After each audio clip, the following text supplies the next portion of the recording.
원총이 이건 정조대입니다. 연분사목을 각 도에, 연분사목이란 말 알아요?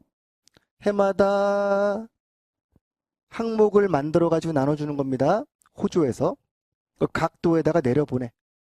그 다음에 그런 것들을 모아가지고 왕한테 이제 읽게 하는 겁니다. 그러니까 세금을 내게끔 법안을 위반하는 거예요.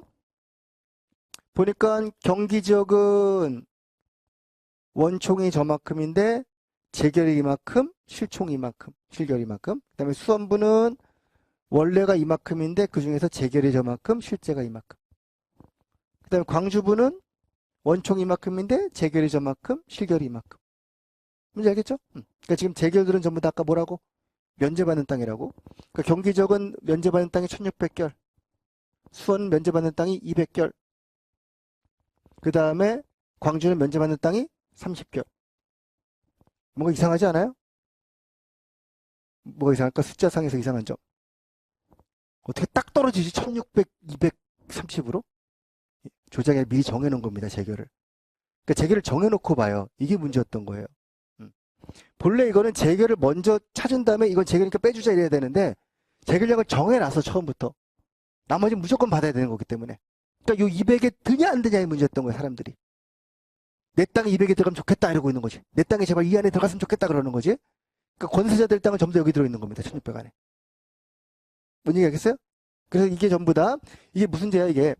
이런 제도가. 이런 식으로 전체 총액을 정해놓고 이만큼은 세금이 나와야 되라고 생각을 한 다음에 그 지역에다가 요만큼만 재결로 정해줘야지라고 비율을 정해주는 거야. 이 동네 1600만 재결이다. 라면 전부 다 세금 내는 거다. 이런 식으로 정해놓는 거지. 그래야지만 국가에 들어온 세금은 일정할 테니까. 이렇게 평년치에 비례하여 총액을 정하는 방식을 비총제라고 불러요. 이게 비총제의 정의예요. 해마다 경기도는 41,346은 나오더라. 라는 계산이 있는 거예요, 이미. 본래대로라면은 그래도 불구하고 재결 한 3만이 나올 수도 있는 거잖아요. 근데 그런 걸 인정해주지 않아. 경기는 무조건 이만큼 가져와야 돼. 너희 땅에 할당된 재결은 이만큼이다. 라고 정해주는 겁니다. 이거에 무조건 내는 거야. 라고 정해주면 내야 되는 거야. 수령 입장에서는. 이게 되죠. 그래서 무조건 어떻게든 간에 이만큼은 갖다 내야지만 인정을 받는 겁니다. 이게 되겠냐고. 이게 안 되지. 실제 재결이 만일 수도 있잖아요. 그럼 어떡할 거야. 이거 누구한테 맡겨 이거를. 부자한테 맡기는 거지. 신양들한테 야 임마 네가 좀 내라 이렇게 되는 거예요. 뭐 줄 건데요 그러겠지? 그럼 향전에 이름 올려줄게 이렇게 되는 거지. 향 안에다가. 이게 되죠. 이게 신양층의 성장이었다고. 신양층은 향회에 들어가서 부세 자문기구로 전락을 하면서 서로 결탁을 했던 게 이때쯤의 모습이에요. 지금. 정조가 되면 이런 게 비일비재했단 말이야. 비총재 때문에. 이해됐어요? 그래서 지금 첫 번째 나와 있는 거는 공법, 니에는 영정법, 나에 있는 거는 비총재 말하는 겁니다. 이해됐어요? 둘 다 후기자료니까 가능하겠습니까? 자, 기업과 니네에 해당하는 전세제도의 명칭은 공법과 영정법이었고요. 자, 이 비총재의 특징이 뭐냐는 거예요. 비총재 어떻게 하는 거라고 했었죠? 방금 봤던 대로 지방에다가 일괄로 총액으로 매기는 겁니다. 그죠? 평균 생산량의 평균 결수에 비례하여 정의야 정의. 지방에다가 총이니까 총액으로 부과하는 방식이 비총재인 것이죠. 그죠? 이렇게 될 경우에 제일 좋은 점은 뭘까? 국가에서 좋은 점은요. 세금액이 바뀌지 않아. 해마다 그만큼은 들어와요. 그죠? 그러니까 어느 정도 안정적인 수세액을 도모할 수 있다는 것이지.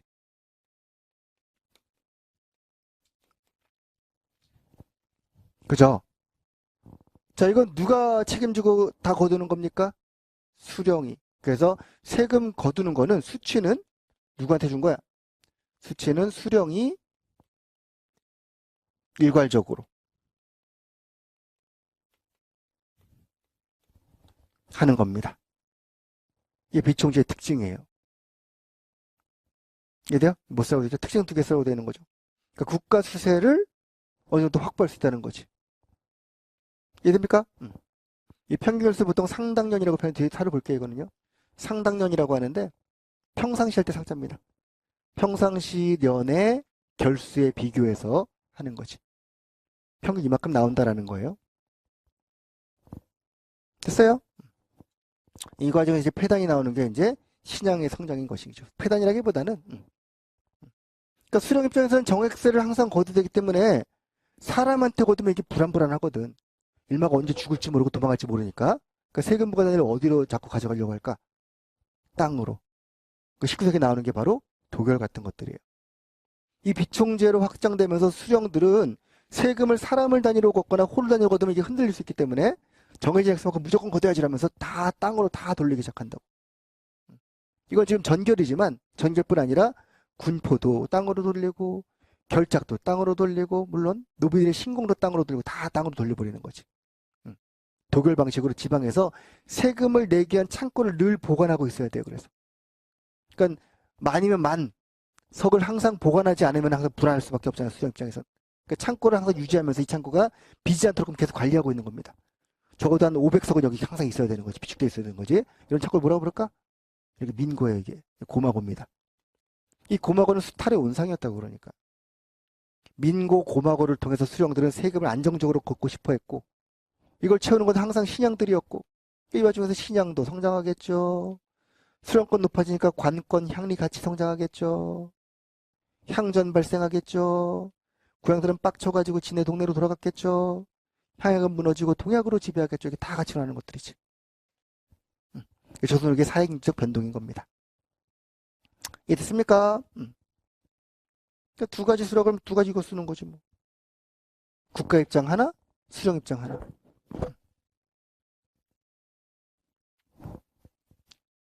그러니까 계열을 잡고 쓰셔야 돼 이것도요. 같은 걸로 두 가지에게 쓰지 마시고 하나하나 따로따로.